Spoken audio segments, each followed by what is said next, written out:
Hi everybody, it's Lori from GLP-1 Journey in Review. Today I'm going to be talking to you about some myths about the GLP-1 medication. Today I'm going to be talking to you about some myths on the GLP-1 medication. There's a lot of them, so I'm going to tell you the truth and the myths. So the first myth is you take the GLP-1 medication and it does all the work. No, it's not a magic wand. Never claim to be a magic wand. It is just a tool. You still have to do the work. You need to be in a calorie deficit in order to lose weight. Now, the way the GLP-1 medication works is it releases a hormone in your small bowel, and what this does is this slows down your gastric emptying, and it sends a signal to your pancreas to increase, or what it is, it sends a signal to your pancreas to produce some insulin, and this will help reduce some sugar spikes, which will help you lose weight. It also sends a signal to your brain so that you're fuller faster, and it's one of those signals that'll say, oh, pizza. I'm satisfied with half a piece or a piece. I don't need to eat the whole pizza. That's what it does. So it is just a tool. You have to do the work. You need to, hopefully you can move around and do some exercises because that helps. Eating a lot of protein has been essential with this because with any weight loss, you can lose muscle, and protein will help with that. Plus, the protein helps keep you fuller longer, so it's a win-win. And personally, I like protein. I like my chicken, I like my steak, I like my seafood, I like my fish. So it's a win-win.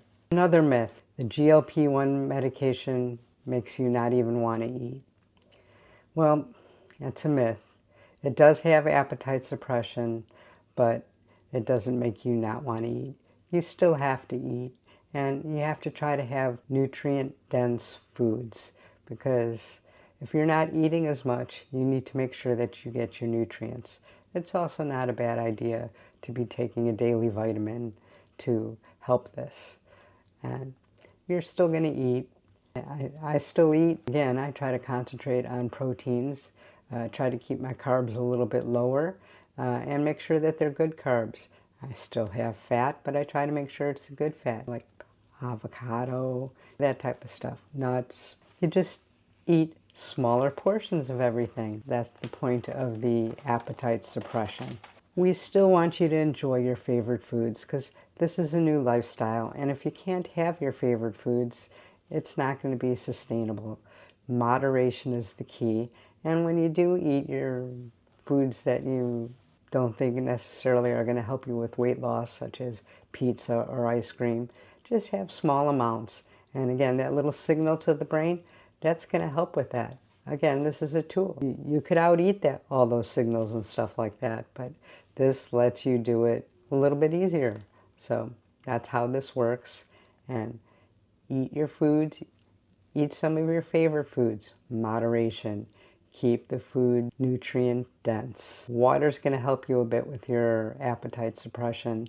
And along with that appetite suppression, sometimes people tend to not want to drink. Water is so important. Hydration is a key. It helps flush out the fat. It helps your kidney functioning well. Because if you get dehydrated, it could lead to kidney stones. And trust me, if you've ever had a kidney stone, you do not want that.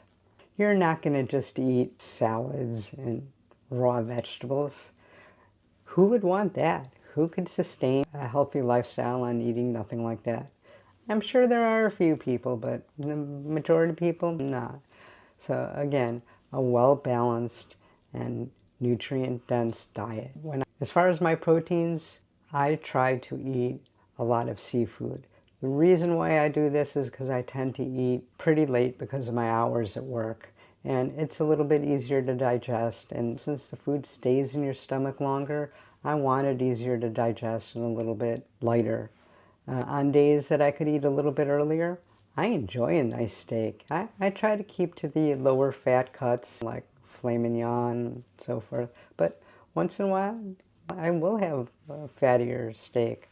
I may not have as big of a portion because, again, eating fatty foods that you're not used to, not just on GLP-1 medications, but a change in diet like that all of a sudden can get you a little bit sick and maybe a little bit of diarrhea, and nobody wants that.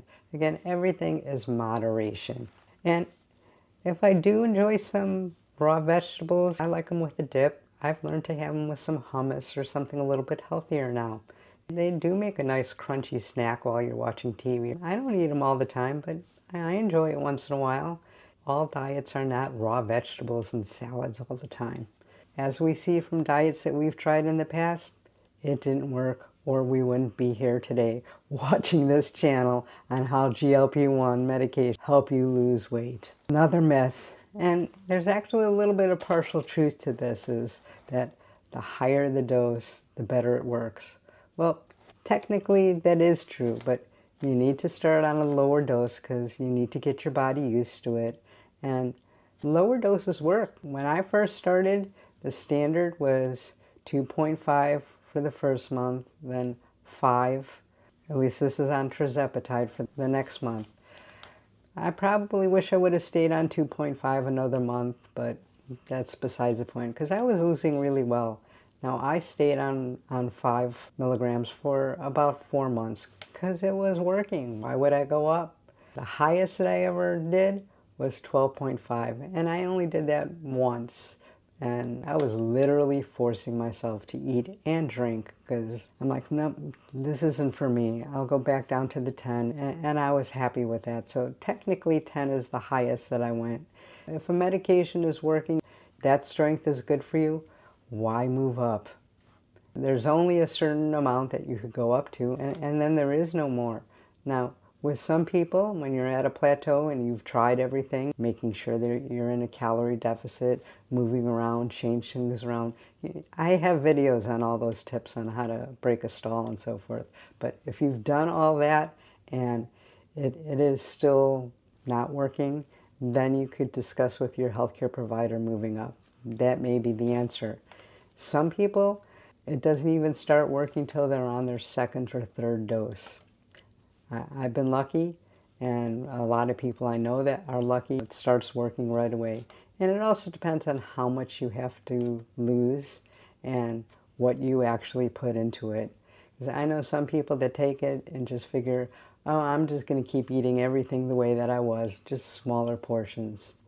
And technically that might work. Not the best way to do it, because they say you could lose 10% of your weight doing something like that.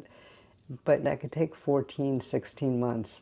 That's not how I wanted to use my tirzepatide. To each their own, I do not judge people. Next myth, you have reached your goal. You're done. Go about life as normal. Well, we've all been on diets, somewhat reached our goal, stopped, weight came back. Hopefully during this journey, you've learned enough on how to eat the high proteins, how to keep your muscle going, because the more muscle, the more calories you burn. And some people can get off of the medication, keeping a healthy lifestyle, exercising regularly, but some people can't. I think they say 70% of the people gain the weight back. I personally choose to use maintenance, where I'm okay if I'm on one of these medications for the rest of my life. I've gone down in dose. I plan on stretching it out. And if the oral medications are better when they come out, I have no problem switching to them, or any of the new GLP-1 medications that are in the horizon. So who knows? If you are going to go off of them totally, I do suggest that you do it slowly, titrate down, stay on a low dose for a little bit, a few weeks, and maybe stretch it out. Get your body used to it. Your body's going to thank you for doing this, and then get off of it and see how it goes.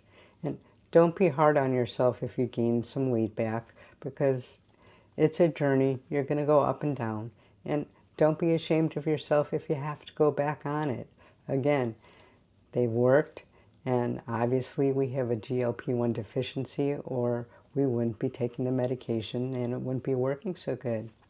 So as far as today's contest, let's use an airplane. If you like this video, you're a subscriber, and either comment the word airplane or the emoji airplane, you'll be entered into the contest. We'd love to give you an Amazon gift card. Getting ready to have another drawing. You'll still be in the contest if you didn't win. The more times that you enter, the better chances you'll have of winning. So let's sum it all up. There are some myths. It's a tool. You're still going to eat. It's crazy to say you're not going to eat. Maybe have a cracker, one little thing during the day.